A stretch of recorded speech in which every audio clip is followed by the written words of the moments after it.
This ended up being my favorite day in Croatia.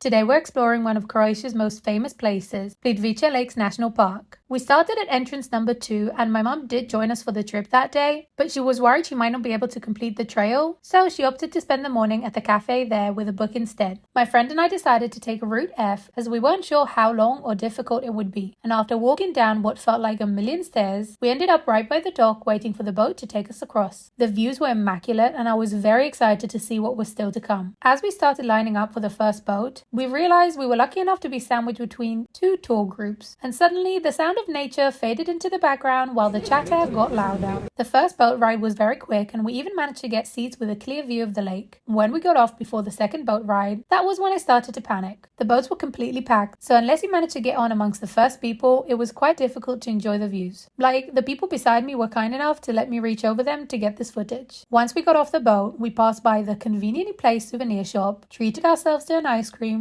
and finally started walking. The crowd spread out and the chatter faded along with them. It's not like you feel completely alone, but we did manage to enjoy the sounds of nature and the serenity of the place. You could really hear the birdsong, the wind flowing through the trees, and eventually the waterfalls. Every corner was a postcard. The bright turquoise water, combined with the rich green trees, literally felt like somebody had turned the saturation up to 200%. As we reached the waterfalls, we started to feel the crowds again, but it wasn't too bad, especially since the waterfalls were so loud at that point that that's all you could hear. Turquoise was definitely the dominant color by now, and I couldn't believe it was just getting better and better. At that point, I also became even more convinced that my mum had made the right decision to stay behind. Some sections didn't have railings. Some of the paths are made from wooden boardwalks that could be uneven and quite slippery. So, if you struggle with balance or mobility, it's something worth knowing before you visit. The narrow paths also meant you couldn't really stop to take many pictures because you'd end up causing a traffic jam. But overall, people were polite and understanding because how could you not stop for a moment to take all of this in? The main waterfall was where the crowds really peaked, and rightfully so because it was absolutely stunning. Standing below it and feeling the cool mist it created on such a warm day made it completely worth it. From there, the route climbed steadily uphill. There were benches scattered along the way for those who needed a break or simply wanted to take a few minutes to soak it all in. At the top, we made a quick detour for a loo and coffee break at entrance number 1 before rejoining the trail. This was when we reached the shuttle pickup point. We must have just missed the previous one because we waited for quite a while, and by the time the next one arrived, the queue was so long that you had to be fairly determined to get on. We climbed back up the stairs to the entrance, collected my mom, and headed out. We were heading somewhere that genuinely looks like a real-life fairy tale, so come back tomorrow for part 2.